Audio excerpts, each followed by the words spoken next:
Hello and welcome to PolyCosm. My name's Christina and we are finally back with the Nurbek series after a very long break.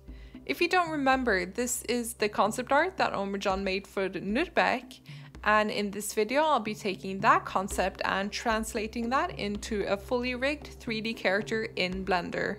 This is going to be a long one as I'll be showing you the full process of creating Nurbek using the software MakeHuman, which by the way is free and super awesome. I'll be tweaking the mesh for MakeHuman so that it fits the proportions of Nurbek, and I'll be modeling some low-ish poly clothing and accessories, attaching all of that to the rig that came with the MakeHuman model, and testing out some basic mocap animation that we recorded at home using an Xbox Kinect 2.0. Whew, that's a lot. Alright, let's get into it. So I actually wanted to try something new with this project, just kind of push far out of my comfort zone and see what I could make. I decided to try out MakeHuman, which is a free software as I've mentioned, and I've kind of seen it floating around for a while, but I've never actually used it. Turns out it actually provides a really decent base for characters and offers a pretty decent range in terms of height, gender, age, feature customization, ethnicity, skin textures, eye colors, and so on. I actually got super close to Nurbek's features, which I based on Omercan's sketch, and it was so easy. I just had to slide a few sliders while having my reference up in PureRef, which is free by the way, and it was done in no time. And here comes the awesome part. MakeHuman license falls under CC 0, which stands for Creative Commons 0, which is basically the most liberal license in the world, so you can use that as a base for your character and then sell your character without worrying about license restrictions. How cool is that?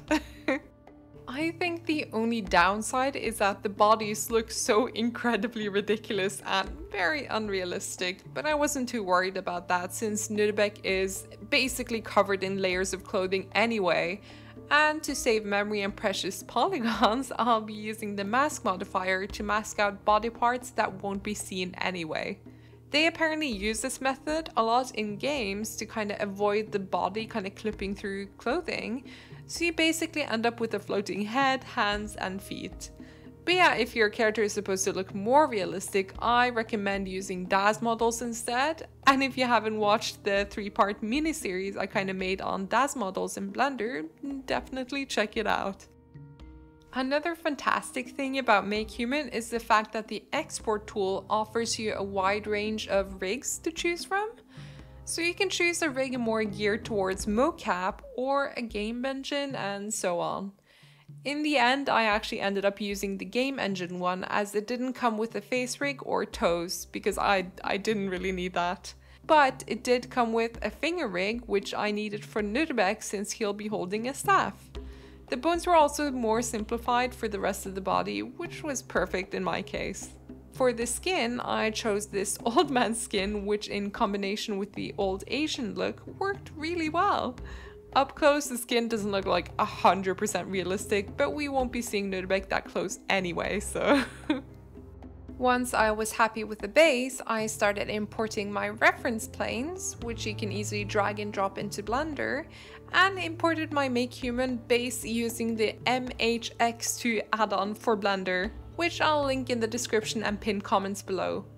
The instructions on how to install the add-on is on the page itself and it's pretty straightforward, so I won't go into too much detail on that. Once the add-on was installed, I used that to import the MakeHuman base, which included the textures and rig. For some reason the eyes come in imported black, like demon-like, I don't know why. So to solve that I'll have to recreate some eyes using the same texture map or try to re-unwrap the mesh later on. I'll deal with the texture in my next Nurbek video. For now, I'm just focused on creating a good looking model. Before I started sculpting on the base, I wanted to pose Nurbek the way his neutral pose actually looks like, which is hunched over after years and years of carrying this heavy ass lantern around. And once he was in that pose, I started changing the proportions of the rig, which, since the model is parented to the rig with automatic weights, when I scale a bone, the mesh will scale as well. This is a great way to push your character's proportions post-export. Once I was happy, I started sculpting on the mesh to match the reference's proportions a lot better. Okay, this part makes me giggle every time I see it, but for some unknown reason, Nurbek's nipples just would not get smoothed out. They just poked out and refused to be sandpapered down. Not that it was very important since we'll be hiding that part of the mesh anyway. I just found it hilarious that his nipples just like poked out and just refused to be smoothed down. So you might be asking, why go through all of this trouble sculpting on the body if you're just going to like hide it anyway? Well, first of all, I wanted to test out and see if this was actually possible, which it turns out it is. Secondly, I find it easier to model or sculpt clothing onto a figure if there's some actual mass underneath. And for some parts, like the forearms, I used the shrink wrap modifier to wrap some bandages around the shape of the arms, so some parts were more important to nail the proportions of than others. It's just a good habit to get into, I guess, thinking of the underlying anatomy and mass when adding clothing, you know? So as you just saw, I'm sort of sculpting and adjusting the pose while sizing up parts of the rig to get the Nurbek base looking just right. Hey guys, so I just wanted to jump in and kind of prepare your eyes for the absolute abomination you're about to see.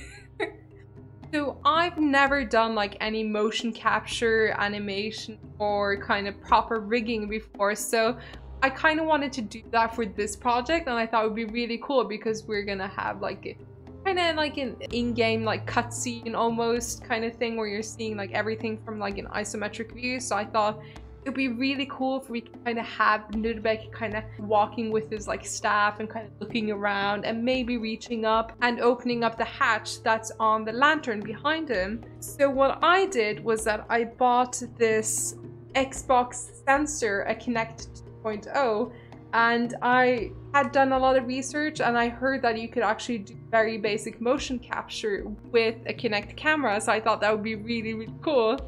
So I did that, and it's actually pretty decent. Like, I'm probably gonna release like a long format video on that like in the future, but for now I just wanted to kind of let you guys know like that's what I'm kind of working on, that's what I'm kind of testing out, and yeah.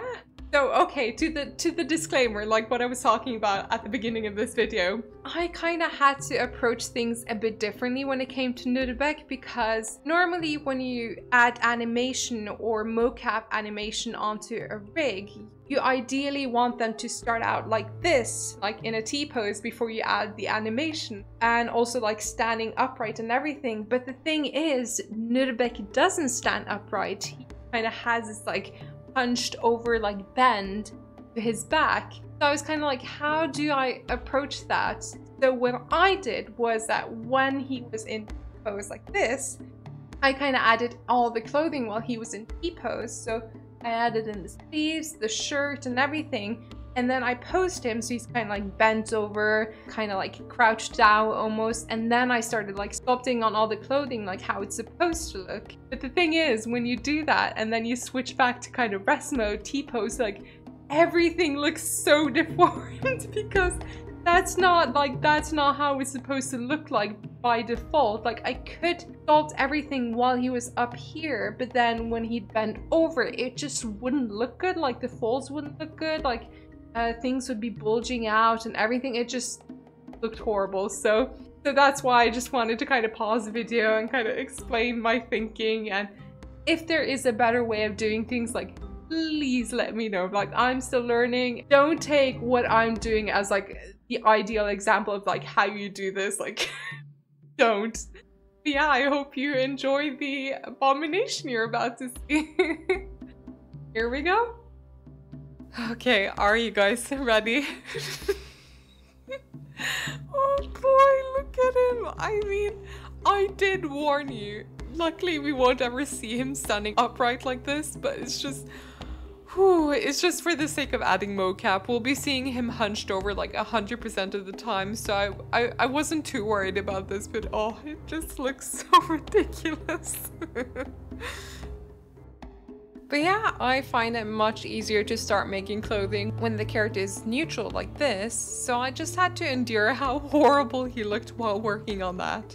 Since I'm going to be parenting the shirt, sleeves and trousers to the rig with automatic weights, the clothing is going to deform and create more natural looking folds, which I can then further tweak in sculpt mode once he's like bent over again. Once I sort of figured out that the sleeves were working out, I decided to do the same for the shirt and then repeated this process for the trousers later on. If you're wondering how to do this yourself, just select your piece of clothing, shift select your rig, press Ctrl P and choose to parent with automatic weights. Now if you go into pose mode and move the rig, the mesh will conform to your rig's pose. This is one of the methods I parented a piece of clothing to the rig, but I'll show you the second method later on when we get to that part. As mentioned before, my main focus was just to make the clothing and mesh look good while he was bent over, so I used a lot of the sculpt tools to smooth out, pull out areas, as well as push in areas for a more accurate silhouette. It was becoming a bit difficult to see the model accurately, so I decided to switch to this bright orange shader to make the forms read a bit clearer under the reference images. When the shirt looked alright, I started working on the hat using the skin modifier on a merged plane, which, if you don't remember, you just go into edit mode and with all the vertices selected on the plane, you hit M to merge them all into one vertex. Then you add the skin modifier and then the subdivision modifier and start extruding. It's as simple as that, really. I've gone over this method in previous concept creation sculpting videos, so I won't just repeat the same old stuff. Once the hat looked alright, I parented the hat to the specific bone I wanted it attached to, which in this case was the head bone. That way the hat will move with the head but won't be deformed. And I think this doesn't require as much computing power compared to parenting with automatic weights. If you want to do this for your own model, all you need to do is just select the mesh. But first let's clear the previous parent by pressing Alt P and clear parent. Shift select the rig, go into pose mode, choose the bone you want it parented to and press Ctrl P and then bone. I created the trousers the same way I created the shirt and sleeves, by using the skin modifier again. Also, I used the mirror modifier for both the sleeves and trousers to get them as symmetrical as possible. Since cloth will basically be covering both the top of the trousers and the back, I wasn't really too fussed about how those areas looked. You can see that I actually made a mistake because I forgot that I needed to model the clothing while Nurbek was in neutral, but since the skin modifier was still applied, I could easily just modify the vertices before reattaching the mesh to the rig. And for all of the areas that poked out once Nurbek was crouched again, I just used the sculpt tools and shaped the trousers so they looked a bit better and conformed to the legs a bit more. For the glasses, instead of modeling these manually, I actually found a Sketchfab model with the shape I needed through the Sketchfab add-on, which by the way is also free, and used that for Nurbek. I just had to remove a few letters on the side and make them fit Nurbek's head a bit better. When it came to the shoes, I used a basic cube with a subdivision modifier, which I extruded in edit mode to make them fit Nurbek's feet. I also used the mirror modifier here. I don't often use a cube this way, but it's honestly super handy for structural stuff with an organic feel to it. Luckily, I didn't make the same mistake this time and modeled them while Nurbek was in a neutral stance. I later on parented the shoes to Nurbek's feet bones. I just made sure to apply the mirror modifier first and then separate the meshes in edit mode, which you can do by selecting whatever you want separated and pressing P.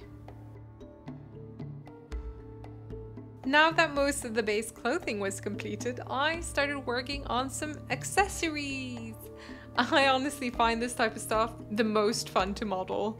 You don't have to think too much, just put on a podcast or a YouTube video in the background and just zone out. There's not really much to say here, really. I mean, my modeling skills is pretty basic and each individual artist works quite differently, so you might approach this in a completely different way. I'm super late to the game, but I finally started using proper bevels in my work with Control B, and it's such a game changer. For most of the accessories, I actually just parented them directly to the most relevant bones, so all of the satchels will mostly be attached to the thigh bones and move in conjunction to them. One of my main goals with this model was to actually keep everything fairly low poly. I'm used to doing like super high res meshes and sculpts, so I wanted to try and keep Nurbek fairly light. Especially since he'll have tons of like accessories on him and of course the lantern, which is fairly high poly. Also, since we'll be adding mocap animation to him, the lighter the mesh, the better the animation will play in Blender. I just wanted to avoid it chugging like crazy. This is also super good practice for me because Omercan and I want to eventually start working on games in Unreal Engine. So learning how to keep things low poly is fairly important. I also want to see if I can just use the textures to make Nurbek seem more detailed rather than have the mesh super detailed. Hopefully that makes sense. I mean, we'll be seeing him like pretty far away in like an isometric view, so I don't need like a ton of detail. This part was actually quite fun. I decided to make a scroll by first creating a path, then curved the vertices using rotation with the proportional editing tools up here. Once I was happy with the shape, I used extrude under geometry and then added a few loops to kind of squash it a bit, like in the middle. I then copied the scrolls and finally parented them to the pouch rather than the thigh bone. So my solution for the facial hair is to keep it super low poly and sort of draw facial hair in Photoshop with a transparent background and use that as a texture. It's probably not the most elegant solution, but it's quick and dirty, and as I've mentioned earlier, you won't really be seeing Nurbek up close really. My god, I've been talking for almost 20 minutes straight. Hopefully you aren't like super sick of hearing my voice. I've gone over most of the methods I used to create Nurbek, so I think I'll just let the time-lapse play for a little while and stop at the timestamp on the screen to talk about how I used a free add-on called Wiggle Bones to add some motion to the front and back cloth as well as the chains on the lantern later on. See you in a bit!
Hope that wasn't too fast for you. If you have any questions regarding my process, just ask me in the comments below. I don't bite. Anyway, as you can probably see here, I actually created a new rig dedicated to just the cloth and belts on the thighs. I wanted these parts to be separate from the main rig, so I wouldn't have to endure endless weight painting later on. This extra rig basically just gives me a little bit of extra mobility and flexibility when it comes to animating Nurbek. So the mocap animation will be applied to the main rig, and for the extra rig I'll just hand animate some extra motion. As an addition, I made some of these bones wiggle bones, and if you don't know what that is, the add-on basically creates bones that dangle or jiggle, which is awesome. Here's an example from Markham 3D where he shows what the add-on does. There's a few tutorials on it on YouTube, so I recommend checking it out. I'll link to the add-on in the description and pinned comments below. For the back cloth, I actually used the paid add-on Simply Cloth, which I've actually made a full-length tutorial on if you're interested, and simulated some cloth on Nurbek's back by making the shirt a collision object. I reckon this was the easiest and most natural way to create cloth, and it took almost no time. With Simply Cloth, I could choose different fabric settings, and I basically just changed the shape until it looked right. I duplicated the lower half and ran another simulation. At this point, everything was really coming together, and I was so happy. All that remained was more secondary type details such as the rings, the sewings, the ropes, and so on. And of course the staff and the lantern. As you've probably noticed, I started with the big forms first and left the little forms last. I'll touch on how I made the ropes in a bit, but I'll let the time-lapse run for a while to show basically how I made all of the secondary details.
And here we are. So I made the ropes by creating Bezier curves and copied them around while being in edit mode.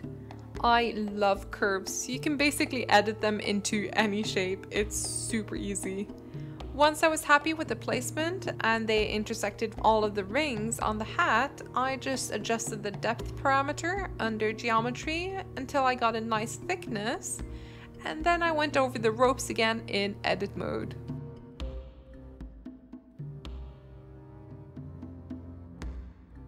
I also copied the ropes and used them as rims for the sleeve cuffs. Once you've created one, I mean, why not use it in more places? Just like with the satchels, I copied a plane with the same modifiers attached and used them all along the sleeve edge. Unfortunately, the way I've made the sleeves isn't super great as they're currently detached from the main shirt, so a lot of these sewings will clip through the shirt when Nurbek starts moving around. Oh well, I've learned a lesson, I guess. Ooh, we're almost at the end now. Boy, this video is so long. So for the staff, I again used the skin modifier as I wanted to give off a sort of stiff wood impression, and without adding too many subdivision layers to soften out the skin modifier, it retains a lot of the hard surface planes, which works perfect in this case. The blade was just a simple plane extruded to fit the concept art, and I also added a solidify modifier to give it some extra thickness. The cloth was just copied from Nurbek and tweaked to fit the staff instead. I could just use the cylinder, but I was feeling lazy. The ropes were copied from the hat and tweaked to fit all around the top of the pole. These kind of details go by super fast when you already have a similar mesh in the scene that you can just kind of cheat and duplicate. As a last touch, I made sure the proportions of the staff was correct, positioned it in front of Nurbek, and imported the lantern, finally. And for presentation's sake, I decided to pose him holding his staff by tweaking his arms and fingers on both hands. At this point, I couldn't believe that I had finished Nurbek's model. Alright, final presentation time. I am so happy with how Nurbek turned out, especially with the added lantern and everything. He looks so cool. I'm so excited for my next Nurbek video where I'll be adding mocap animation and all of the textures. But before then, Omercan will be concepting the game level environment that he's going to be walking in. I'm so looking forward to that. The project is really coming together and I am learning so much. I hope you guys are as well. So that's the end of the video. I hope you enjoyed the whole process, and if you have any questions, do let me know. If you watched this almost 35-minute video, thank you, you're amazing. Anyway, bye!